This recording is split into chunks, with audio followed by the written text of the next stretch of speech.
जय हिंद दोस्तों, मैं आलोक। आप सबका हमारे यूट्यूब चैनल AR कैंपस पे स्वागत है। दोस्तों, कॉम्पिटिटिव एग्ज़ाम में इतिहास का बहुत ही ज़्यादा अहम रोल है। आपको पता होगा कि इतिहास से क्वेश्चन ज़्यादा आते हैं और इतिहास में तीन पार्ट है। तीन पार्ट में से जो मॉडर्न हिस्ट्री है यानी आधुनिक भारत, यहाँ से क्वेश्चन बहुत ही उठाते हैं और बहुत ही अच्छे तरीके से बनाते हैं। उसी में से एक टॉपिक है भारत का ब्रिटिश गवर्नर जनरल यानी वायसराय कर सकते हैं। उनके शासनकाल के बारे में आज हम देखेंगे। ठीक है, वो कब कब आए और उन्होंने क्या क्या योगदान दिया, इस सब के बारे में आज हम पढ़ेंगे। और लगभग इसमें हमने 50+ MCQ यानी प्रीवियस ईयर पेपर और MCQ क्वेश्चन डाले हैं और बहुत ही अच्छे तरीके से हमने इसको समझाने का प्रयास किया है। शायद आपको बहुत अच्छा लगेगा, आप देखिएगा पूरा कंप्लीट वीडियो। हम इसमें 1757 यानी प्लासी का युद्ध से अपनी आज़ादी के बाद तक का भारत का देखेंगे, 1948 तक। आइए हम स्टार्ट करते हैं अपने पहले क्वेश्चन से। तो दोस्तों, हमारा पहला क्वेश्चन है, इनमें से भारत का प्रथम वायसराय कौन था? Lord Clive, Lord Cornwallis, Lord Canning, Lord Ripon. दोस्तों, हम बहुत ज़्यादा कंफ्यूज होते हैं। ये भारत का प्रथम वायसराय या बंगाल का प्रथम गवर्नर या बंगाल या भारत का प्रथम गवर्नर, इसमें बहुत कंफ्यूज होते हैं। तो आइए हम इस कंफ्यूज को दूर करते हैं, चारों के बारे में हम देखते हैं। जैसे अगर हम देखेंगे बंगाल के पहले गवर्नर कौन थे? रॉबर्ट क्लाइव थे। कौन थे ये? Robert Clive. ये देखिए, बंगाल के पहले गवर्नर, केवल गवर्नर है इसमें, गवर्नर के आगे जनरल नहीं जुड़ा है। केवल बंगाल के पहले पहले गवर्नर पूछेगा तो रॉबर्ट क्लाइव बोलेंगे हम। अगर बोले कि बंगाल के पहले गवर्नर जनरल कौन थे, ठीक है, अब यहाँ पे गवर्नर है, गवर्नर बंगाल के पहले गवर्नर की तो बात कर दी, अब यहाँ पे जनरल वर्ड और जुड़ दिया। ठीक है, बंगाल की बात चल रही है, बंगाल के पहले गवर्नर जनरल, तो हम वारेन हेस्टिंग्स बोलेंगे। क्या बोलेंगे? वारेन हेस्टिंग्स बोलेंगे। अब आगे देखते हैं हम, भारत के पहले गवर्नर जनरल, अभी ये बंगाल के थे, ये बंगाल के पहले गवर्नर जनरल अगर पूछे भारत के पूरा कंप्लीट भारत के गवर्नर जनरल, तो विलियम बेंटिंग थे। ठीक, कौन था? विलियम बेंटिंग थे। अब बोलेगा कि भारत के पहले वायसराय, अभी गवर्नर जनरल गवर्नर चल रहा था, अभी वायसराय आ गया। भारत के पहले वायसराय बोलेगा तो आप क्या लगाएंगे? Lord Canning. ठीक है, तो यहाँ क्या पूछा था? भारत का प्रथम वायसराय कौन था? तो हमारा आंसर हो जाएगा लॉर्ड कैनिंग। ठीक, इतनी बात समझ में आ गई आपको। देखते हैं, निम्नलिखित कथनों पे या बयानों पर विचार कीजिए। रॉबर्ट क्लाइव बंगाल के पहले गवर्नर जनरल थे। अभी मैंने इसके पीछे वाले उसमें क्या बताया मैंने, ये जो बंगाल के पहले गवर्नर थे रॉबर्ट क्लाइव थे, जनरल नहीं थे, ये गवर्नर थे, तो हमारा ये गलत हो गया। ठीक, अब दूसरा, विलियम बेंटिंग भारत के पहले गवर्नर जनरल थे। ठीक है, ये सही है हमारा। ठीक, आंसर होगा हमारा दो। इनमें से कौन सा गवर्नर जनरल टीपू सुल्तान के समकालीन था? अब आप देखोगे टीपू सुल्तान कहाँ के थे? मैसूर के। मैसूर कहाँ पड़ता है? आपका कर्नाटक में पड़ता है। अब वही पूछ रहा है, टीपू सुल्तान जब थे उस टाइम पे कौन गवर्नर जनरल था? तो आप देखोगे कि ये आंग्ल मैसूर युद्ध, चार युद्ध होते हैं। कितने? 4 युद्ध होते हैं आंग्ल मैसूर युद्ध के। ठीक है, प्रथम आंग्ल मैसूर युद्ध जो कि हमारा चलता है 1766 से 69 तक, और उसके बाद द्वितीय आंग्ल मैसूर युद्ध 1780 से 84, तृतीय आंग्ल मैसूर 1790 से 92, और चतुर्थ यानी फोर्थ आंग्ल मैसूर 1799 में। आइए हम इसमें कुछ चीज़ें जानते हैं। ये जो द्वितीय आंग्ल मैसूर युद्ध, यहाँ तक इनके टीपू सुल्तान के पिता यानी हैदर अली यहाँ तक थे। ये सेकेंड आंग्ल मैसूर युद्ध में मारे जाते हैं। ठीक है, कौन? हैदर अली। इसके बाद यहाँ से स्टार्ट होते हैं, टीपू सुल्तान आता है। ठीक है, और टीपू सुल्तान कब मारा जाता है? चौथे आंग्ल मैसूर युद्ध में। तो सबसे पहले जानेंगे, ये जब ये आंग्ल मैसूर युद्ध हुआ था तो इस टाइम पे गवर्नर जनरल कौन थे? तो एक छोटी सी ट्रिक है, प्रथम आंग्ल मैसूर युद्ध में कोई गवर्नर जनरल मतलब था नहीं उस टाइम पे, लेकिन हम स्टार्ट देखते हैं द्वितीय से देखते हैं। तो द्वितीय, तृतीय और चतुर्थ है। तो द्वितीय वाले में कौन था? एक छोटा सा ट्रिक है, मैं ट्रिक आपको बताता हूँ। तो ट्रिक है हमारा हे काबे। क्या? इसे नहीं बोलते हैं कि हे का बे, एक ऐसे मतलब किसी को गुस्सा के बोलते हैं हे। तो हे से हमारा हो गया हेस्टिंग। कौन? हे से हेस्टिंग, क से कार्नवालिस, बे से वेलेजली। ठीक, ये हमारा हो गया हेस्टिंग, यहाँ पर हो जाएगा हमारा कार्नवालिस, यहाँ पर हमारा हो जाएगा वेलेजली। तो आप देखेंगे जब हैदर अली मर जाते हैं उसके बाद टीपू सुल्तान आते हैं, तो वहाँ पे तृतीय आंग्ल मैसूर युद्ध होता है, उस टाइम होता है कार्नवालिस। तो आप यहाँ से समझ गए होंगे कि कौन से गवर्नर जनरल टीपू सुल्तान के समकालीन थे? कार्नवालिस। ठीक, ये समझ गया ना, प्रथम, द्वितीय, तृतीय, चतुर्थ। अब इसमें कुछ संधियाँ हुई थी, जैसे कोई युद्ध स्टार्ट हुआ, चल रहा है, लेकिन जब दो, जैसे अंग्रेजों और मैसूर के बीच में दो संधियाँ होंगी, संधियों की वजह से ये युद्ध हमारा रुक जाता है। कौन कौन से संधि हुई थी? एक छोटा सा ट्रिक है, मामाश्री। क्या? मामाश्री। ठीक, इसमें पहले वाले में मैंगलोर की संधि हुई थी। कौन सी? मद्रास की संधि। कौन सी? मद्रास की संधि हुई थी। ये सेकंड वाले में मैंगलोर की संधि, और थर्ड वाले में क्या हुई थी? श्रीरंगपट्टनम की संधि। ठीक, इतना याद रखना आप। किस गवर्नर जनरल ने सरकारी खजाने को मुर्शिदाबाद से कोलकाता लाया? ठीक है, कौन सा ये गवर्नर जनरल था जो सरकारी खजाने को मुर्शिदाबाद से कोलकाता लाया था? तो बताइए दोस्तों, कौन था? तो हमारा आंसर हो जाएगा वारेन हेस्टिंग्स। कौन? Warren Hastings. वारेन हेस्टिंग वही बंगाल का प्रथम गवर्नर जनरल। ठीक है, बंगाल का प्रथम गवर्नर जनरल वारेन हेस्टिंग, इसी के समय मुर्शिदाबाद से कोलकाता लाया गया था। ठीक है, और वारेन हेस्टिंग्स के समय में ही एक चीज़ बहुत ही इम्पोर्टेंट था कि 1782 में जो जोनाथन डंकन के व्यक्ति थे, उन्होंने बनारस में संस्कृत विद्यालय की स्थापना की थी। और इन्हीं के समय में ही, वारेन हेस्टिंग्स के समय में ही, गीता के अंग्रेजी अनुवादकार, यानी गीता के अंग्रेजी अनुवादकार जो विलियम विल्किंस यानी चार्ल्स को हेस्टिंग ने आश्रय प्रदान किया था। इन्हीं के साथ रहते थे। और इन्हीं के समय में 1780 में भारत का पहला समाचार पत्र द बंगाल गजट का प्रकाशन हुआ था। और कौन किया था? ये जेम्स ऑगस्टस हिक्की ने दिया था। ये सब चीज़ें हैं दोस्तों। जैसे यहाँ पे देख लिए कुछ इनके वारेन हेस्टिंग्स के बारे में। 1781 में कलकत्ता में एक मदरसा इन्होंने स्थापित किया था मुस्लिमों की एजुकेशन के लिए। ठीक है, इन्होंने 1784 में विलियम जोन्स के साथ एशियाटिक सोसाइटी ऑफ बंगाल की भी स्थापना की थी। और प्रत्येक जिले में दीवानी और फौजदारी अदालतों की भी स्थापना की थी। सर्वोच्च न्यायालय कलकत्ता यानी 1773 के रेगुलेटिंग एक्ट के तहत 1774 में एक सर्वोच्च न्यायालय बनाया गया है। किसके समय में? ये वारेन हेस्टिंग्स के समय में ही। और चार्ल्स विल्किंस भी मैंने बताया ना, गीता के अंग्रेजी अनुवादकार इन्हीं के संरक्षण में रहते थे। भारत का पहला समाचार पत्र क्या था? बंगाल गजट। वो भी कब? 1780 में जेम्स ऑगस्टस हिक्की द्वारा शुरू किया गया था। और 1775 से 82 तक प्रथम मराठा युद्ध, और 1700 ये जो प्रथम मराठा युद्ध हो रहा था, ये 1782 में सालाबाई की संधि हुई थी। उसी के तहत ये मराठा युद्ध खत्म किया गया था। ये भी कब हुआ था? वारेन हेस्टिंग्स के समय में। और अभी मैंने इसके पहले आंग्ल मैसूर युद्ध का ट्रिक बताया था ना, जो दूसरा ये मैसूर युद्ध हुआ था, आंग्ल मैसूर, उस समय कौन था? वारेन हेस्टिंग्स थे। ठीक है, अब जैसे ये अभी जो ऑप्शन आपका कार्नवालिस, विलेजली, ये सब इन सब के बारे में हम आगे डिटेल में अच्छे से देखेंगे। ठीक है, चलिए। निम्नलिखित में से किस गवर्नर जनरल पर महाभियोग लगाया गया था? जब ये पहले तो इसका हमारा आंसर हो गया वारेन हेस्टिंग्स। जब ये एक एक्ट आया था, पिट्स इंडिया एक्ट, यानी 1784 में जो पिट्स इंडिया एक्ट आया था, उसके विरोध में इस्तीफा देकर जब वारेन हेस्टिंग्स लगभग फरवरी 1785 में इंग्लैंड पहुंचा, तो बर्क द्वारा उसके ऊपर महाभियोग लगाया गया था। लेकिन जो ये महाभियोग लगाया गया था, वो 1795 में इसे आरोपों से मुक्त कर दिया गया। ठीक है, इसने एक नीति अपनाई थी जिसे बोलते हैं सुरक्षा प्रकोष्ठ की नीति, यानी ring finance policy. Warren Hastings से संबंधित है, ये जानते रहिएगा। ठीक है, नागरिक सेवा के जनक किसे कहा जाता है? आप सबको पता है, नागरिक सेवा के जनक कार्नवालिस को कहा जाता है। किसे कहा जाता है? नागरिक सेवा का जनक कार्नवालिस को कहा जाता है। हम कार्नवालिस के बारे में देखते हैं। इनके समय में 3 अहम युद्ध हुए थे। कौन कौन से?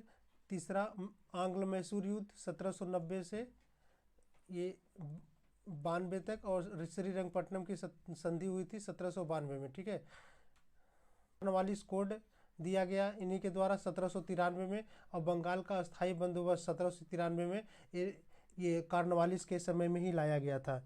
ठीक है, इतनी चीज़ें आपको समझ में आई। जो ये 1793 में अस्थाई बंदोबस्त की पद्धति इन्होंने लागू की थी, इसके द्वारा जो जमींदार को जो भू राजस्व का लगभग 90% कंपनी को देना था, और लगभग 10% अपने पास रखना होता था। ठीक है, इतनी बातें समझ में आ गई। और जो ये अस्थाई बंदोबस्त की योजना कौन स्टार्ट किया था? सर जॉन शोर ने बनाई थी। इसे बंगाल, बिहार, उड़ीसा और उत्तर प्रदेश के बनारस और मद्रास के उत्तरी जिलों में लागू किया गया था। ठीक है, इतनी बात आपको समझ में आ गई होगी। किस गवर्नर जनरल ने कार्यपालिका एवं न्यायपालिका की 20 शक्तियों का विभाजन किया था? ये कार्नवालिस ही थे। कौन थे? कार्नवालिस थे। इन्हें इसके पिछले बताया ना, नागरिक सेवा का जनक इन्हें माना। ये पुलिस व्यवस्था का जनक किसे कहा जाता है, या नागरिक सेवा का जनक किसे कहा जाता है? कार्नवालिस को ही कहा जाता है। ठीक है दोस्तों। बंगाल का टाइगर किसे कहा जाता है? ये स्वयं को, अपने आप को बंगाल का शेर बोलता था। कौन था? Lord Wellesley. ठीक है, लॉर्ड विलेजली। इसने एक पद्धति अपनाई थी, सहायक संधि। ठीक है, ये सहायक संधि क्या था? सहायक संधि इसमें ये था कि जो हमारे भारत में छोटे छोटे राजा महाराजा लोग थे, तो ये लोग अंग्रेज लोग क्या किए, तो इन लोग से संधि किए। क्या किस प्रकार की संधि की? इन्होंने कहा है इन लोगों से, ठीक है, तुम हमसे संधि कर लो। इसलिए संधि करो कि जैसे कोई बाहर से कोई देश आक्रमण करेगा, या कोई आक्रमण करेगा तुम्हारे ऊपर, या अंदर से कोई आक्रमण या अटैक करेगा, तो हम तुम्हारी सुरक्षा की गारंटी लेते हैं। ठीक है, वो लोग के आक्रमण से हम तुमको बचाएंगे। लेकिन संधि में तुमको हमारे तरफ से क्या करना होगा? जो हमारे सैनिक हैं, जैसे 700 टुकड़ी 500 टुकड़ी, ये सब सैनिकों को तुम संरक्षण दो, इनको खाना पानी दो, इनको अपने पास रखो। ये सहायक संधि में हुआ था। ठीक है, तो भारत में सहायक संधि का प्रयोग इससे पहले, वेलेजली से पहले कौन किया था? फ्रांसीसी गवर्नर जो डुप्ले थे, इन्होंने किया था। ठीक, अब वेलेजली के समय में जो ये संधि हुई थी, ये सबसे पहले क्वेश्चन पूछता है, बहुत इंपॉर्टेंट है ये लाइन। ठीक है, वेलेजली के समय में जो संधि हुई थी, सबसे पहले हैदराबाद की हुई थी। ठीक है, किसकी हुई थी? हैदराबाद। एक छोटी सी ट्रिक जानना क्या आप? HMT, आप HMT आप H से हैदराबाद, M से मैसूर, T से तंजौर, A से अवध, और ये P से पेशवा। ठीक है, पेशवा इसके पहले आएगा, जोधपुर बाद में आएगा। लेकिन ये आपका बस ये स्टार्टिंग के 3-4 इंपॉर्टेंट है। ठीक है, लेकिन आप याद रखना HMT आप हैदराबाद, मैसूर, तंजौर, आंध्र प्रदेश, ये अवध और पेशवा। ठीक, और ये जयपुर भी था, बूंदी था, भरतपुर था, ये सब जानते रहिए। ठीक है बस। और ये हैदराबाद जो ये संधि हुई थी, कब हुई थी हैदराबाद की? एक तो डेट एग्ज़ाम में पूछता है कि ये जो संधि हुई थी कब हुई थी हैदराबाद की? 1798 में। कब? इसका हैदराबाद का पूछता है 1798 में। ठीक, आगे देखते हैं। फोर्ट विलियम कॉलेज की स्थापना किसने करवाया था? ये वेलेजली ने ही करवाया था। फोर्ट विलियम कॉलेज की स्थापना वेलेजली ने करवाया था। ठीक है, ये कलकत्ता में नागरिक सेवा में जो भर्ती किए गए युवक थे, उनको प्रशिक्षित करने के लिए ये फोर्ट विलियम कॉलेज की स्थापना की गई थी। और चौथा, आंग्ल मैसूर युद्ध। मैंने बताया था 1799 जब टीपू सुल्तान मारा जाता है, कौन था? ये वेलेजली। ठीक है, कौन था? वेलेजली, याद रखना। और द्वितीय आंग्ल मराठा युद्ध 1803 से 1805 ईस्वी में होता है, कौन था? वेलेजली ही थे। ठीक, निम्नलिखित में से किस राज्य ने सहायक संधि स्वीकार नहीं की थी? ठीक है, अभी मैंने आपको बताया था। ठीक, HMT आप। ठीक, हैदराबाद, मैसूर, तंजौर, अवध, पेशवा। ठीक है, इतना तो आपको पता है। अभी आप ऑप्शन में देख लीजिए, मैसूर किया था, हैदराबाद भी किया, तंजौर। लेकिन ये इंदौर के होलकर ने इन्होंने इस संधि को, सहायक संधि को स्वीकार नहीं किया था। ठीक, भारत में सहायक संधि का जनक कौन है? अभी मैंने बताया आपको सहायक संधि। ठीक, वेलेजली। ठीक, सहायक संधि करने वाले राज्य का सही क्रम बताइए। इस तरह से आता है PCS एग्जाम में, IAS एग्जाम में इस तरह से आता है। ठीक है, RO में। अब आप वही याद रखना, क्या? HMT आप, HMT आप, AP आप। ठीक, हैदराबाद, मैसूर, तंजौर, अवध और पेशवा। ठीक, ये आप देखिए, हैदराबाद ये तो कट गया, अवध पहले आ गया, ये भी कट गया। हैदराबाद HM, मैसूर, तो हमारा आंसर ये हो जाएगा, ये भी नहीं होगा। हैदराबाद, मैसूर, अवध, पेशवा। ठीक, 1807 ईस्वी में अंग्रेजों की रणजीत सिंह जो थे, रणजीत लिखा है, रणजीत सिंह से साथ हुई अमृतसर की संधि के समय गवर्नर जनरल कौन था? जो ये अमृतसर की संधि हुई थी, किसके किसके बीच में हुई थी? अंग्रेजों के बीच में, और ये मतलब रणजीत सिंह। ठीक है, रणजीत सिंह उस समय ये पंजाब के थे, इन दोनों के बीच में अमृतसर की संधि हुई थी। उस टाइम गवर्नर जनरल कौन था? ठीक है, ये लॉर्ड मिंटो प्रथम थे। कौन थे? लॉर्ड मिंटो प्रथम। ये लॉर्ड मिंटो प्रथम है। ठीक है, ये थे। और तृतीय आंग्ल मराठा युद्ध के समय भारत में गवर्नर जनरल कौन था? जो फर्स्ट देख लिया, सेकंड देख लिया, आप थर्ड देखेंगे। तृतीय जो आंग्ल मराठा युद्ध हुआ था, उस समय गवर्नर जनरल कौन था? बताइए दोस्तों। जो ये युद्ध चलता है तृतीय आंग्ल मराठा युद्ध, ये 1818 से स्टार्ट होता है, 1819 या हाँ 1817 से स्टार्ट होता है, 1819 तक ये चलता है युद्ध। ठीक है, अब वही पूछ रहा है उस समय जो कौन था ये गवर्नर जनरल, तो ये लॉर्ड हेस्टिंग्स था। कौन था? लॉर्ड हेस्टिंग्स था।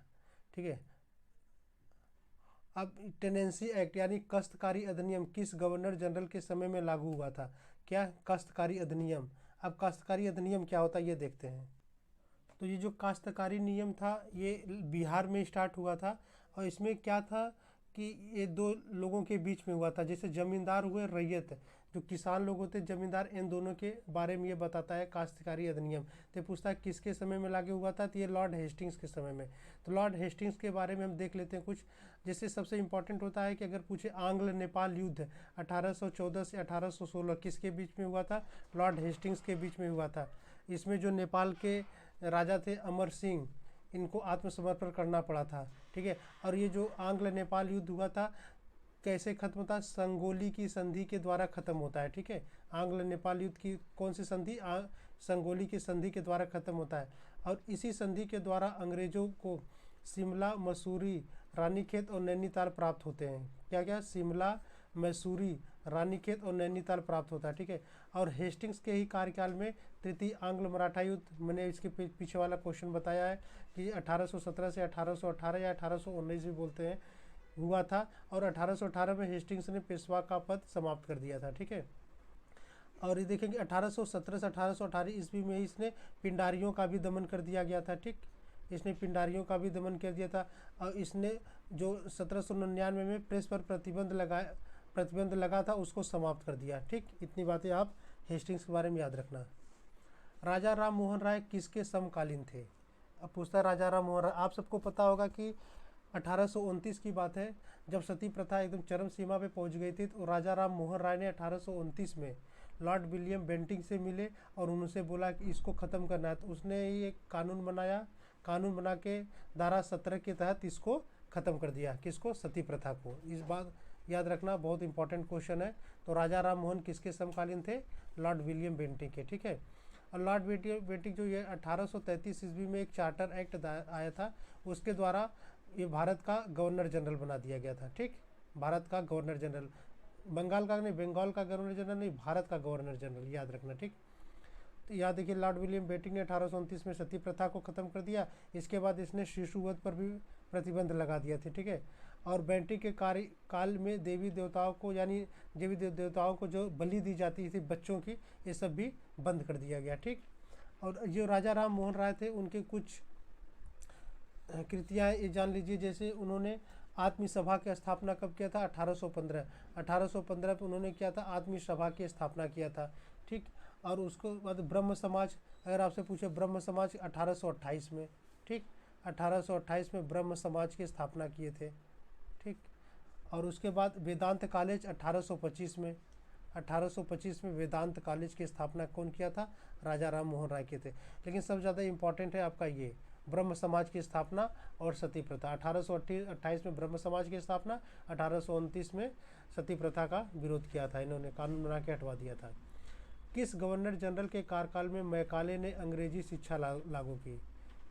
बताइए दोस्तों, किस गवर्नर के जनरल के समय में ये अंग्रेजी शिक्षा लागू की थी मैकाले ने? ये गवर्नर थे हमारे लॉर्ड विलियम बेंटिंग ही थे।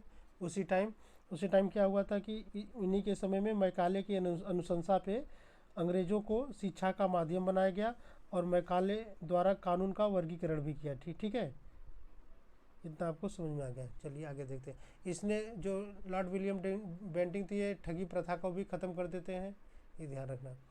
किस चार्टर एक्ट के द्वारा बंगाल के गवर्नर जनरल को भारत के गवर्नर जनरल बना दिया गया? अभी मैंने इसके पहले बताया लॉर्ड विलियम बेंटिंग का 1833 के चार्टर एक्ट में। ठीक, प्रेस के मुक्तिदाता किसे कहे जाते हैं? प्रेस का मुक्तिदाता किसे कहा जाता है? बताओ दोस्तों। तो ये हमारा आंसर होगा चार्ल्स मेटकाफ। ठीक है, लगभग 1836 में। कब? 1836 में इन्होंने इसको ख़त्म कर दिया था। ठीक, तो इसलिए इनको प्रेस का मुक्तिदाता बोला जाता है। किस गवर्नर जनरल के समय अदालत की भाषा फारसी से बदल के देसी भाषाएं बना दी गई? बताइए दोस्तों। तो हमारा आंसर होगा लॉर्ड विलियम बेंटिंग। इन्हीं के समय में पहले ही जो अदालत की भाषा थी वो फारसी हुआ करती थी। इन्होंने कहा कि नहीं, अब फारसी नहीं, अब ये अपने अपने देसी भाषाओं में ये अदालत में चलेगी। ठीक है। प्रथम आंग्ल अफगान युद्ध किस, ये पूछता है क्वेश्चन, प्रथम आंग्ल अफगान युद्ध किस गवर्नर जनरल के कार्यकाल में हुआ था? बताइए। ये हुआ था ऑकलैंड के। ठीक है। ऑकलैंड की कुछ और चीज़ें हैं, जैसे इन्होंने 1839 में ऑकलैंड ने ये कलकत्ता से दिल्ली तक जो ये ग्रैंड ट्रंक रोड थी उसकी मरम्मत करवाई थी। शेरशाह सूरी ने बनवाई थी ग्रैंड ट्रंक रोड, इसी का इन्होंने मरम्मत करवाया था। कौन करवाया था? ऑकलैंड ने। ऑकलैंड के समय में भारतीय विद्यार्थियों की डॉक्टर की शिक्षा हेतु विदेश जाने की अनुमति की थी। दोस्तों नेक्स्ट क्वेश्चन, भारत में दास प्रथा का उन्मूलन किसके कार्यकाल में हुआ था? ठीक है। भारत में दास प्रथा का उन्मूलन किसके काल में हुआ था? तो ये हमारा आंसर होगा एलन बरो के। एलन बरो ने ही दास प्रथा को ख़त्म किया था भारत में। तो एलन बरो के समय में प्रथम आंग्ल अफगान युद्ध हुआ था। ठीक।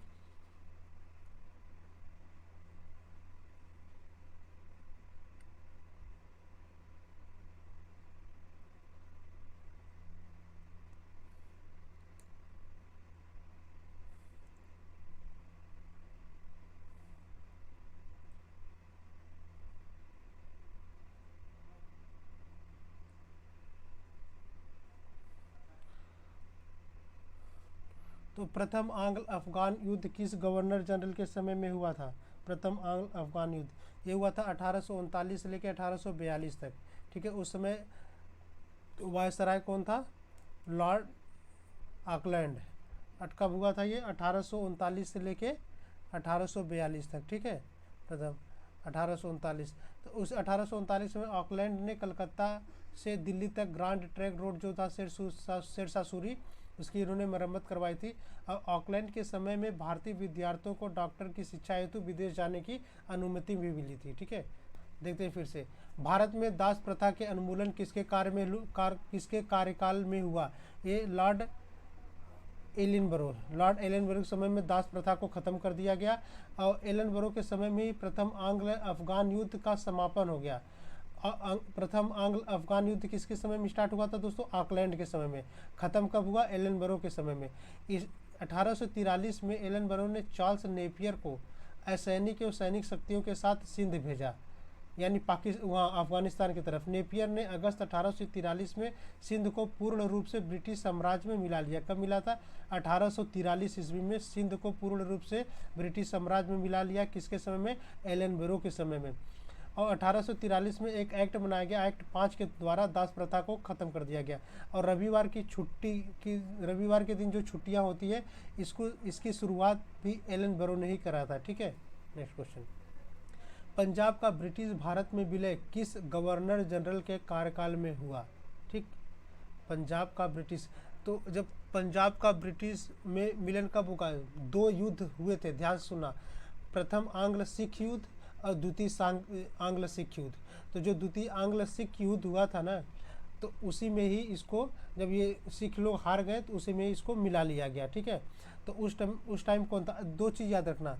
पहले तो इसका आंसर हो गया हमारा डलहौजी, लेकिन ऊपर देखना ये हार्डिंग लिखा है। क्या हार्डिंग से? इसमें एक वर्ड आ रही है हार्ड, माने कठोर।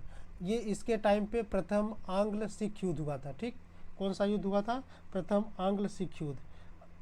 तो हार्डिंग के समय में, और लेकिन उसके बाद डल, ये जो सिख थे बहुत डल हो गए। ठीक है। तो डलहौजी के समय में दूसरा मेरे द्वितीय आंग्ल सिख युद्ध हुआ। ठीक है। जब द्वितीय आंग्ल सिख युद्ध हुआ, जब ये लोग हार गए, तो यहाँ का जो प्रसिद्ध हीरा था कोहिनूर हीरा, वो महारानी विक्टोरिया को भेज दिया जाता है। और ये 1851 से 52 में द्वितीय आंग्ल बर्मा युद्ध भी इन्हीं के समय में लड़ा गया था। किसके समय में? डलहौजी के समय में। ठीक। 1851 से 1852 में डलहौजी के समय में लड़ा गया था। ठीक। और उस 1852 में लोअर बर्मा और पीगू को, ये जो लोअर बर्मा यानी म्यांमार में पड़ता लोअर बर्मा और पीगू राज्य को ब्रिटिश साम्राज्य में मिला लिया। और डॉक्ट्रिन ऑफ लैप्स, ये व्यक्तिगत सिद्धांत है। ठीक है। ये डलहौजी ने दिया था। ठीक है। डलहौजी के समय में क्या आया था? ये व्यक्तिगत सिद्धांत। इसके बारे में अभी आपको आगे बताऊंगा, डॉक्ट्रिन ऑफ लैप्स के बारे में। अब ये डॉक्ट्रिन ऑफ लैप्स क्या था? ठीक है, इसके बारे में बताता हूँ क्या था ये डॉक्ट्रिन ऑफ लैप्स। दोस्तों इसमें क्या था कि जब भी किसी भारतीय रियासत में किसी शासक या राजा के बाद अगर कोई अगला शासक या राजा बनता था तो कौन बनता था, उसका पुत्र बनता था।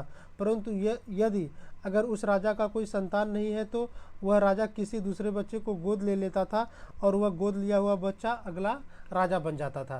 तो इसी में ये डॉक्ट्रिन ऑफ लेफ्ट में उन्होंने डलहौजी ने क्या किया, इसको ख़त्म कर दिया। कि उन्होंने बोला कि सबसे पहले तो हम इस बात को मानेंगे नहीं, ठीक है, और हम इसको आपको इजाज़त नहीं देते हैं कि आप किसी के गोद लिया हुआ बच्चा को राजा बना दीजिए, ठीक है। यही था डॉक्ट्रिन ऑफ लेफ्ट, ये मानने के लिए तैयार नहीं थे। तो इसके द्वारा जो जो राज्य इसमें विलय हुए डॉक्ट्रिन ऑफ लेफ्ट में कौन कौन से थे, आइए हम देखते हैं इसके बारे में, ठीक है। एक छोटा सा ट्रिक है, ऐसे मैं बोल देता हूँ, सुन लीजिए। जैसे बोलते हैं सास ससुर और जेठ बाटन उदयपुर में, क्या ये हो गया आपका सास ससुर बाटेन उदयपुर में।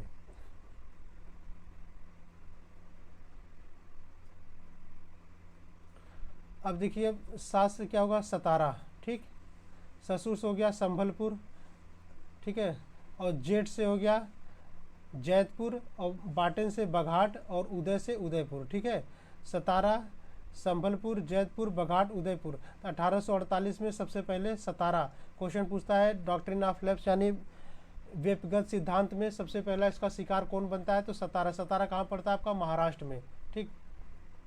जैतपुर और संबलपुर, बघाट, उदयपुर, ठीक। इतना देखिए, निम्नलिखित में से किस राज्य को कुशासन का आरोप लगाकर अंग्रेजी राज्य में मिलाया जाता है, ठीक है, ये अवध को मिलाया जाता है। डलहौजी के समय में अवध को ये कुशासन का आरोप लगा के इसको मिला लिया जाता है। अब डॉक्ट्रिन ऑफ लेफ्ट के अंतर्गत अब इससे क्वेश्चन आता है, ये 4 दे देगा, नाम बोल देगा, इसके अंदर पहले दूसरे तीसरे सबसे पहले कौन लगा, उसके बाद कौन लगा, ठीक है। अब मैंने छोटा सा भी ट्रिक बताया था आप लोग को, सास ससुर जेठ बाटन उदयपुर में, ठीक।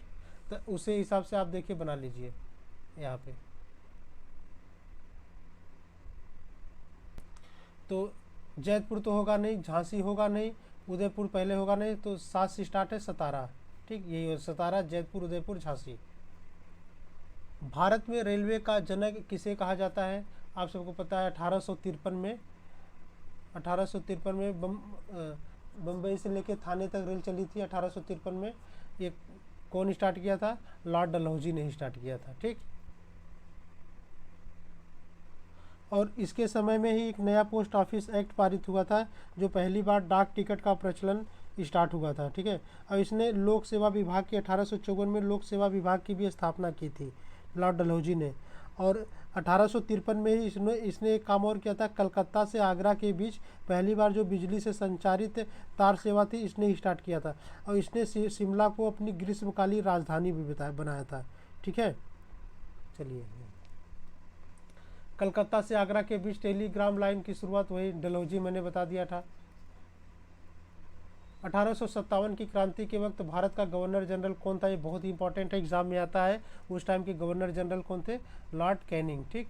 और 1857 क्रांति कहाँ से स्टार्ट हुई थी, मेरठ से, ठीक। 1858 में ब्रिटिश संसद द्वारा पारित अधिनियम द्वारा इसे भारत लंदन विश्वविद्यालय की तर्ज पर 1857 में कलकत्ता, मद्रास और बम्बई में एक विश्वविद्यालय की स्थापना की गई।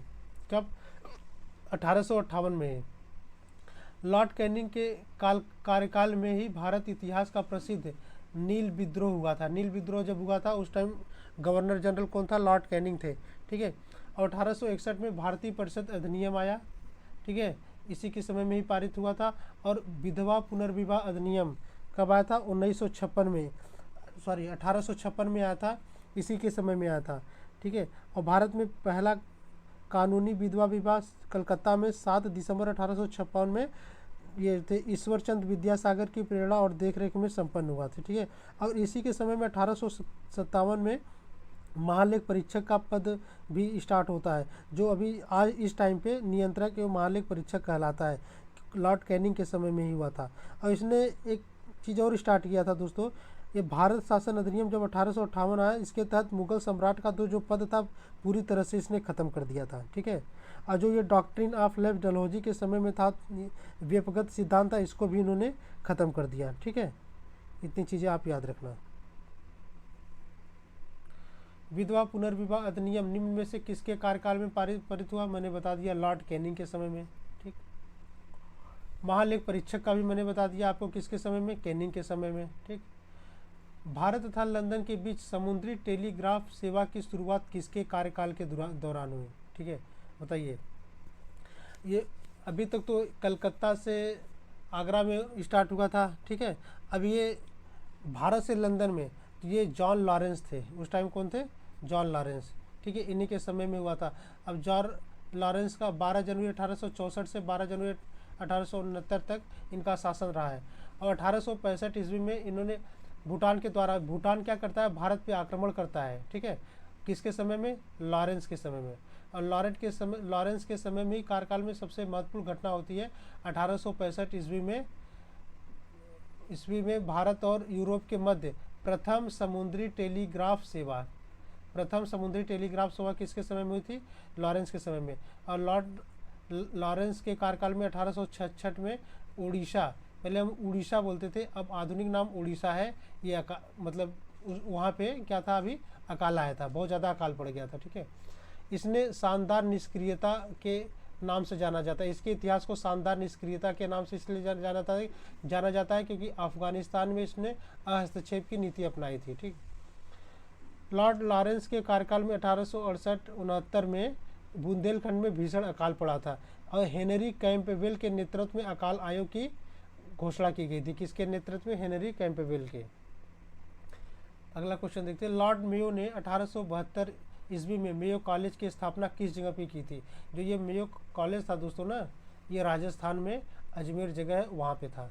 ठीक है, और रेलवे विभाग जो डलहौजी के समय में 1853 में रेलवे आया था, अब ये रेलवे विभाग का सरकारीकरण कर दिया गया। ठीक है, गवर्नमेंटेड कर दिया। किस वायसराय के समय में बोला जाए तो ये लॉर्ड मेयो के समय में किया गया था। ठीक है, और मेयो के शासनकाल में 1872 में ही इसने प्रायोगिक जनगणना करवाई थी। सबसे पहली जनगणना कब हुई थी? मतलब अनियमित जनगणना लॉर्ड मेयो के समय में। और ये नियमित जनगणना कब हो गई?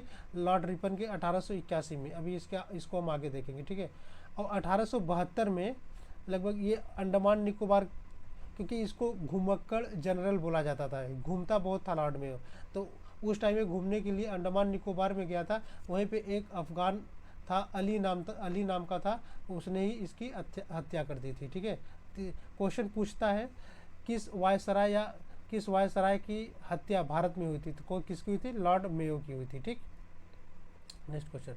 पंजाब में कूका आंदोलन के समय भारत का वायसराय कौन था? ठीक है, बताइए। अब उस समय वायसराय था नॉर्थ बुक। ठीक है, ये कूका आंदोलन किसके समय में हुआ ना? नॉर्थ बुक से एक चीज़ और याद रखना, जैसे हमारा मान लो ये हमारा इंडिया है, हमारा ये यूरोप है। ठीक है, इंडिया से यूरोप का व्यापार होता था। ठीक, लेकिन क्या था कि यहाँ पे कुछ लोग बहुत ज़्यादा टैक्स लेते थे, बीच में अरब कंट्री लोग, इसलिए व्यापार सुगम नहीं हो पाता था। तो इसने इस टाइम पे ये स्वेज नहर है, यहाँ पे ना स्वेज नहर है आपका, इधर एशिया और ये अफ्रीका के बीच में स्वेज नहर है, तो इस स्वेज नहर का रास्ता खोल दिया जाता है, फिर इसके लिए आसानी हो जाती है। ठीक है, तब इसीलिए क्वेश्चन पूछता है कि किस वायसराय के मतलब समय में स्वेज नहर खुल जाने से भारत और ब्रिटेन के बीच व्यापार में वृद्धि होती है? तो आप देखेंगे हमारा इस साइड ईस्ट है, मतलब पूर्व है, ये वेस्ट है और ये नॉर्थ है। ठीक है, नॉर्थ साइड, तो ईस्ट और नॉर्थ है। तो ट्रिक में ये नॉर्थ बुक का नाम आएगा तो उसी के टाइम बोलिएगा कि स्वेज नहर उसके टाइम पे खुल गया था। ठीक है, क्योंकि नॉर्थ से व्यापार करने के लिए। ठीक है, आगे देखते हैं। ओवेन मेरिडिथ नाम से किसे जाना जाता है? ये बहुत पढ़ा लिखा था लेकिन ये बहुत बेकार भी था। ठीक है, इसका नाम है लॉर्ड लिटन। ठीक है, लॉर्ड लिटन को ओवन मेरिडिथ के नाम से जाना जाता था। इसके समय में एक भारत में बहुत ज़्यादा अकाल पड़ा और अकाल के लिए एक आयोग गठित किया गया और उस आयोग का अध्यक्ष कौन था? रिचर्ड स्टेची। और लॉर्ड लिटन के कार्यकाल में ही प्रथम दिल्ली दरबार का आयोजन हुआ। ठीक है, अब इसी में वो महारानी विक्टोरिया आई, उनको क्या मिला गया? केसरी हिंद की उपाधि दी गई। किसके समय में हो रहा है? लॉर्ड लिटन के समय में। लिटन ने अलीगढ़ में एक मुस्लिम एंग्लो प्राच्य महाविद्यालय की भी स्थापना करवाई थी। ठीक है, और इसके कार्यकाल में 1878 में वर्नाक्यूलर प्रेस एक्ट आया। ठीक है, इसे आप अच्छे से समझ लेना, वर्नाक्यूलर प्रेस एक्ट क्यों आया था और किसके लिए आया था। ठीक है, ये जो समाचार पत्र थे उस पर मतलब एक कठोर प्रतिबंध लगाने के लिए आया गया था, और ख़ास करके उस समाचार पत्र जिसका नाम था सोम प्रकाश, ठीक है, इसके लिए कानून बनाया गया था।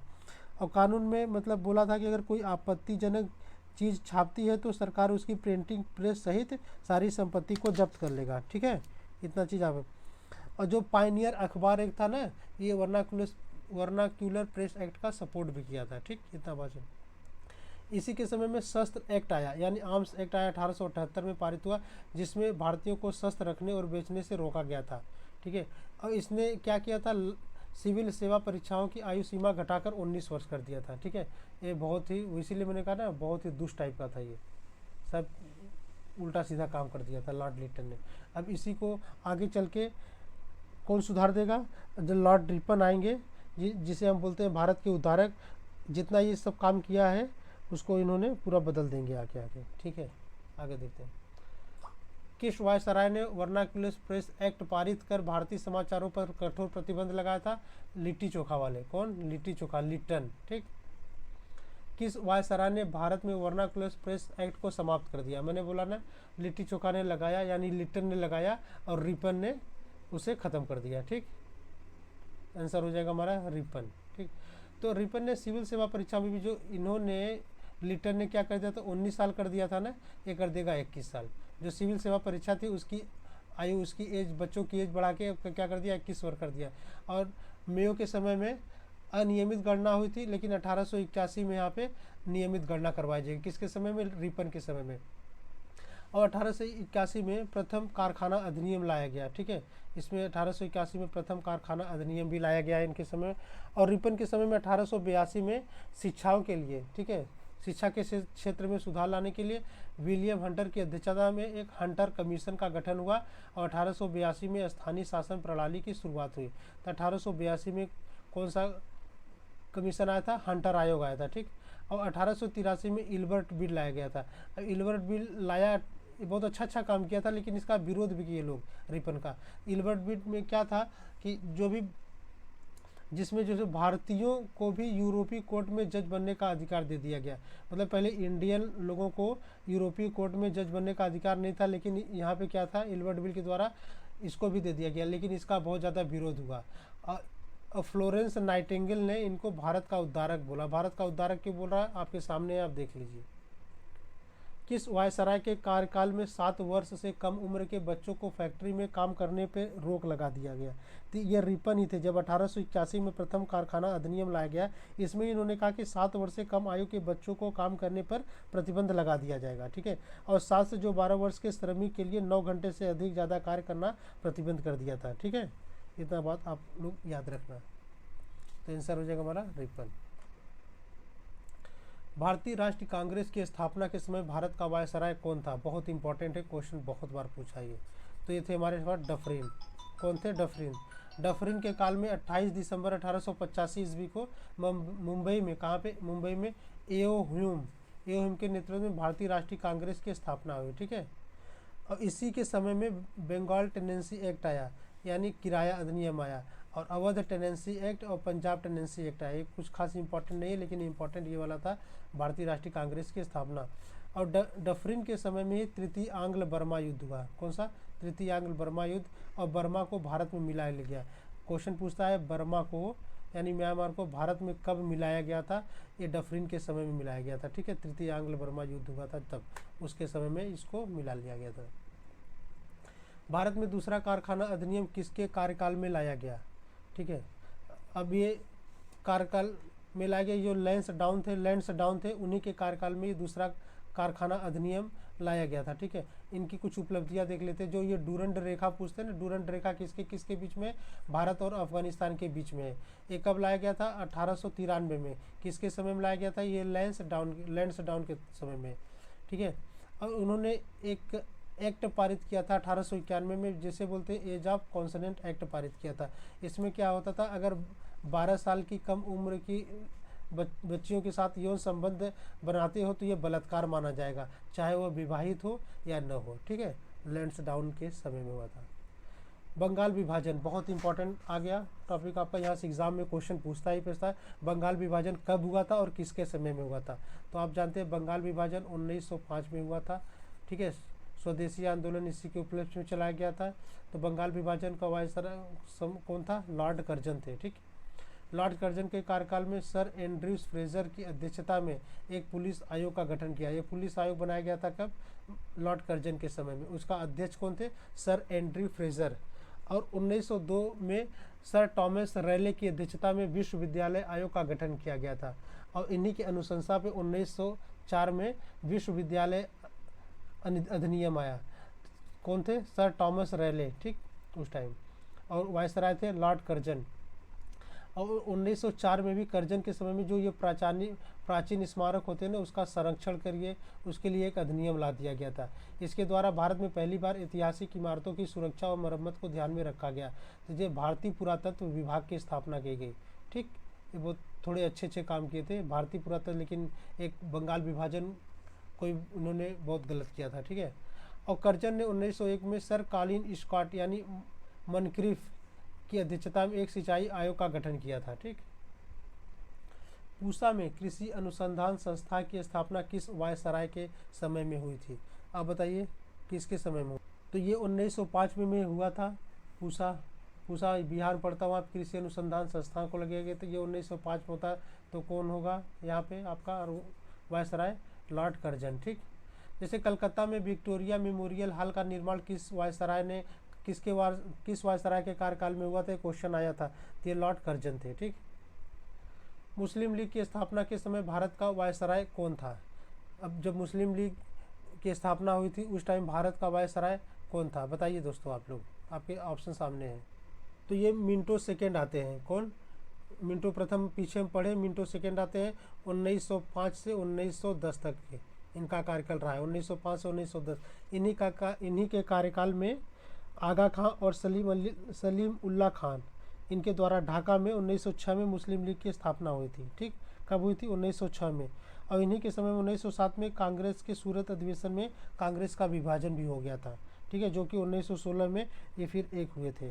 ठीक, और लॉर्ड मिंटो द्वितीय के सबसे इम्पोर्टेंट जो क्वेश्चन पूछता है, मुसलमानों के लिए अलग निर्वाचन व्यवस्था किसने की थी? लॉर्ड मिंटो सुधार अधिनियम 1919 के द्वारा। कब? 1909 के द्वारा किया गया था। तो मैंने बता दिया ये 1906 में कांग्रेस का सूरत अधिवेशन हुआ था। ठीक है, और 1906 में कांग्रेस का सूरत अधिवेशन हुआ था। और फिर उसके बाद 1907 में कांग्रेस का विभाजन हो गया। ठीक है, जिसका 1916 में लखनऊ अधिवेशन में पुनः एक हो गए थे। और मार्ले मिंटो सुधार अधिनियम पारित हुआ था, जिसमें सरकार में भारतीय प्रतिनिधित्व में मामूली बढ़ोतरी हुई और हिंदुओं और मुसलमानों के लिए अलग निर्वाचन मंडल बनाया गया। लॉर्ड मिंटो के समय में अंग्रेजों ने बांटो और राज करो वाली नीति अपनाई थी। ठीक, किस वायसराय के कार्यकाल में दिल्ली को भारत की राजधानी बनाया गया? जो ये उस टाइम के जो ये थे रीडिंग 1910 से 1916 के बीच में कौन आया था? लॉर्ड हार्डिंग द्वितीय आया था। 1916 1920 के बीच में लॉर्ड हार्डिंग द्वितीय आए थे। इन्हीं के समय में दिल्ली में एक दरबार लगता है। उस समय हमारे जो राजा थे ब्रिटेन के जॉर्ज पंचम वो भारत आते हैं, उन्हीं के उपलक्ष्य में दिल्ली दरबार लगता है। और 1911 में ये वे आए थे, और वहीं आते ही उनके सामने रविन्द्रनाथ टैगोर वहीं पर उनके उस उपलक्ष्य में जनगण मन गाए, और साथ ही इन्होंने बंगाल विभाजन को रद्द कर दिया। ठीक है, और उसके बाद कलकत्ता से दिल्ली राजधानी भी बना दिया। किसके समय में? कलकत्ता से भारत की राजधानी को कलकत्ता से दिल्ली हस्तांतरित कर दिया। किसके समय में? लॉर्ड हार्डिंग द्वितीय के समय में। ठीक, और 1914 में इन्हीं के टाइम में प्रथम विश्व युद्ध स्टार्ट हो जाता है। ठीक, लॉर्ड हार्डिंग के समय में, क्योंकि इनका कार्यकाल है कब 1910 से 1916। कब है? 1910 से 1916। ठीक, और हमारा जो प्रथम विश्व युद्ध स्टार्ट होता है 1914 बीच। तिलक ने अप्रैल 1915 में और एनी बेसन ने 1915 में होम रूल लीग की स्थापना की थी। ठीक है, होम रूल लीग लाया। और 1916 में बनारस हिंदू की स्थापना की गई, और लॉर्ड हार्डिंग को बनारस में विश्वविद्यालय की कुलपति भी नियुक्त किया गया। ठीक है, इतना बात आपको अच्छी तरह से पता होना चाहिए। ठीक है, और ये राजधानी को कलकत्ता से दिल्ली बना। जलियांवाला बाग हत्याकांड आप लोग नहीं बोलोगे जलियांवाला बाग हत्याकांड 13 अप्रैल 1919, ठीक, 13 अप्रैल 1919 जलियांवाला बाग हत्याकांड जब हुआ था उस समय वायसराय कौन था? तो ये था लॉर्ड चेम्सफोर्ड था, ठीक है। 1916 में कांग्रेस और मुस्लिम लीग का समझौता हुआ जिसे हम लखनऊ पैक्ट के नाम से जानते हैं, ठीक है, उसमें ये दोनों एक हो गए। और 1920 में मोहम्मद मोमडन एंग्लो ओरिएंटल कॉलेज यानी सैयद अहमद खान द्वारा 1875 में अलीगढ़ में स्थापना होती इसकी। और चेम्सफोर्ड के कार्यकाल में सर सिडनी रॉलेट एक्ट की अध्यक्षता में एक कमेटी नियुक्त की गई जिसे हम बोलते हैं रॉलेट एक्ट, ठीक है, 1919 में आया। और भारत सरकार अधिनियम 1919 मॉन्टेग्यू चेम्सफोर्ड सुधार के द्वारा लाया गया, ये बहुत इंपॉर्टेंट है। बोलते हैं भारत सरकार अधिनियम 1919 किसके द्वारा लाया गया था? ये मॉन्टेग्यू चेम्सफोर्ड सुधार द्वारा लाया गया था। और खिलाफत आंदोलन भी किसके समय में हुआ था? इन्हीं के समय में हुआ था। गांधी जी का असहयोग आंदोलन किस वायसराय के समय में शुरू होता है? जो गांधी जी का असहयोग आंदोलन था किस वायसराय के? ये चेम्सफोर्ड जब थे चेम्सफोर्ड उसी के समय होता है। जैसे खिलाफत आंदोलन और गांधी जी का असहयोग आंदोलन इसी के समय में प्रारंभ होता है, ठीक है। चौरी चौरा कांड, ठीक, कांड के समय भारत का वायसराय कौन था? ठीक है, एक वायसराय हमारे यहाँ आते हैं जिनका नाम था लॉर्ड रीडिंग। उनका कार्यकाल था 1921 से लेकर 1926 तक, ठीक है। कौन था? Lord reading. इन्हीं के समय में चौरी चौरा कांड हुआ था। और सबसे इम्पोर्टेंट 1921 में मोपला विद्रोह। क्वेश्चन पूछता है कि मोपला विद्रोह कब हुआ था? ये रट लीजिएगा 1921 में, ठीक। 5 फरवरी 1922 को चौरी चौरा की घटना हुई जिसकी वजह से गांधी जी ने अपना असहयोग आंदोलन वापस ले लिया था। असहयोग आंदोलन कब स्टार्ट किए थे? लॉर्ड चेम्सफोर्ड के समय में। अब यहाँ पे लॉर्ड रीडिंग के समय में ये असहयोग आंदोलन को वापस ले लेते हैं। क्यों ले लेते हैं? क्योंकि चौरी चौरा की घटना हुई थी, वहाँ पे कुछ क्रांतिकारियों ने एक जेल को ही फूंक दिया था जो कि वहाँ पे काफ़ी लोग मर गए थे। और लॉर्ड रीडिंग के कार्यकाल में एम.एन. रॉय, जिनको हम बोलते हैं मेनावेंद्र नाथ राय, इनके द्वारा दिसंबर 1925 में भारतीय कम्युनिस्ट पार्टी का गठन होता है, ठीक है, जिसको हम बोलते हैं सीपीआई, भारतीय कम्युनिस्ट पार्टी ऑफ इंडिया का गठन होता है। 1923 में मोतीलाल चितरंजन दास और नरसिंह चिंतामन केलकर और मोतीलाल नेहरू, ठीक है, मिलकर एक स्वराज पार्टी का स्थापना करते हैं, ठीक। और लॉर्ड रीडिंग के कार्यकाल में दिल्ली और नागपुर में विश्वविद्यालय की स्थापना हुई थी, ठीक, इतना है। इलाहाबाद में सिविल सेवा परीक्षा की शुरुआत किस वायसराय के कार्यकाल में हुई? बताइए, सिविल सेवा की परीक्षा तो जो थी इलाहाबाद में किसके काल में? ये 1922 में हुआ था। आप समझ सकते हैं 1922 कौन रहा होगा। लॉर्ड रीडिंग का कार्यकाल कितना था दोस्तों? 1921 से 1926 तक, ठीक। तो इन्होंने एक सिविल सेवा परीक्षा शुरुआत की कहाँ पे? इलाहाबाद में, ठीक। और इनका एक चीज़ और देखेंगे कि ये थे, क्या बोलते हैं कि ये हमने देखा स्वराज पार्टी की भी स्थापना लॉर्ड रीडिंग के समय में भी होती है, ठीक है। चलिए नेक्स्ट, साइमन कमीशन किसके कार्यकाल के दौरान भारत आया? अब पूछता है क्वेश्चन ना, साइमन जो कमीशन था वो किसके कार्यकाल में भारत आता है? तो आप पढ़े होंगे कि लॉर्ड इरविन, जिसका कार्यकाल है 1926 से लेके 1931 तक। कितना है? 1926 से लेके 1931 तक। तो हमारा ये आंसर होगा साइमन कमीशन कब आया था? इरविन के समय में। कब आया था ये? 3 फरवरी 1928 को साइमन कमीशन कहाँ आया था? सबसे पहले बम्बई में पहुंचा था, ठीक है। 1928 में साइमन कमीशन नियुक्ति किया गया। साइमन कमीशन के अध्यक्ष सर जॉन साइमन थे, ठीक है, और इसके सदस्य टीम थी क्लीमेंट एटली, जो बाद में पीएम जाके बनते हैं ब्रिटेन का। लॉर्ड इरविन के कार्यकाल में मोतीलाल नेहरू, कौन? मोतीलाल नेहरू ने एक नेहरू रिपोर्ट पेश की जिसमें भारत की अधिशासी यानी डोमिनियन स्टेट का दर्जा प्राप्त करने की बात कही गई थी। और कांग्रेस ने 1930 ईस्वी में महात्मा गांधी के नेतृत्व में सत्याग्रह आंदोलन शुरू किया और अपने कुछ अनुयायियों के साथ दांडी यात्रा यानी नमक कानून को स्टार्ट किया इन्होंने, ठीक है। और 4 मार्च 1931 में, इम्पॉर्टेंट क्वेश्चन, 4 मार्च 1931 को गांधी और इरविन के बीच एक गांधी इरविन समझौता यानी गांधी इरविन पैक्ट होता है। कब होता है? 4 मार्च 1931 को, ठीक। कांग्रेस के लाहौर अधिवेशन में पूर्ण स्वराज का लक्ष्य निर्धारित किया गया था। उस वक्त भारत का वायसराय कौन था? कांग्रेस के लाहौर अधिवेशन में पूर्ण स्वराज का तो कब हुआ था? पहले तो आप ये जानेंगे कि कब हुआ था ये। तो ये हुआ था 1929 में। 1929 में कौन था? लॉर्ड इरविन थे, ठीक है, लॉर्ड इरविन। ये प्रथम गोलमेज सम्मेलन इन्हीं के समय में हुआ था। और सविनय अवज्ञा आंदोलन की शुरुआत भी इन्हीं के समय हुई थी। दांडी मार्च उसके बारे में बता दिया, इन्हीं के समय में हुआ था। ठीक, भारत सरकार अधिनियम 1935 किस वायसराय के कार्यकाल में हुई थी? जब ये विलिंगटन आते हैं ना, लॉर्ड विलिंगटन, इसी के समय में होता है। लॉर्ड विलिंगटन के कार्यकाल 1931 में द्वितीय गोलमेज सम्मेलन और 1932 में तृतीय गोलमेज सम्मेलन। जो द्वितीय गोलमेज सम्मेलन और तृतीय गोलमेज सम्मेलन किसके समय में हुआ था? लॉर्ड विलिंगटन के समय में। और जो ये होता है जब, तो गांधी जी किस सम्मेलन में भाग लेते हैं? क्वेश्चन पूछता है कांग्रेस ने किस सम्मेलन में भाग लिया था? तो द्वितीय गोलमेज सम्मेलन में। और तीनों में कौन जाता है? डॉक्टर भीमराव अम्बेडकर। ठीक है। और 1935 में गवर्नमेंट ऑफ इंडिया एक्ट पारित हुआ और 1935 में बर्मा को भारत से अलग कर दिया गया था। वहाँ पे बर्मा को मिला लिया गया था, लेकिन यहाँ पे 1935 में बर्मा को भारत से अलग कर दिया गया। महात्मा गांधी और अम्बेडकर के बीच 24 सितंबर 1932 को एक पूना समझौता होता है। ठीक है, पूना पैक्ट जिसे हम बोलते हैं। किसके किसके? गांधी और अम्बेडकर के बीच में। किसके टाइम हो रहा है? वेलिंगटन के समय में हो रहा है, क्योंकि वेलिंगटन का कार्यकाल ये 1931 से लेके 1936 तक। कितना? 1931 से लेके 1936 तक। ठीक। नेक्स्ट, क्रिप्स मिशन किस वायसराय के कार्यकाल के दौरान भारत आया था? ये क्रिप्स मिशन था, ये किसके दौरान भारत आया था? बताइए दोस्तों। तो ये आया था आपका, बताइए आप लोग। तो जो ये लॉर्ड लिनलिथगो थे ना, इनका कार्यकाल था कब से? 1936 से लेके 1942 तक। ठीक है, 1936 से लेके 1943 तक। ठीक, 1943 तक। तो इसके दौरान ही क्रिप्स मिशन भारत आया होगा। कब आया था? 1942। तो हमारा आंसर हो जाएगा लॉर्ड विलिंगटन। और इन्हीं के समय में 1939 में सुभाष चंद्र बोस कांग्रेस पार्टी से इस्तीफा देके एक नई पार्टी बनाते हैं, फॉरवर्ड ब्लॉक पार्टी। ठीक, कब बनाते हैं? 1939 में। और पहली बार मुस्लिम लीग द्वारा 1940 में पाकिस्तान की मांग की गई थी, लॉर्ड विलिंगटन के समय में। ठीक है, लिनलिथगो के समय में। कब? लिनलिथगो के समय में। वेलिंगटन नहीं होगा, ये लिनलिथगो के समय में।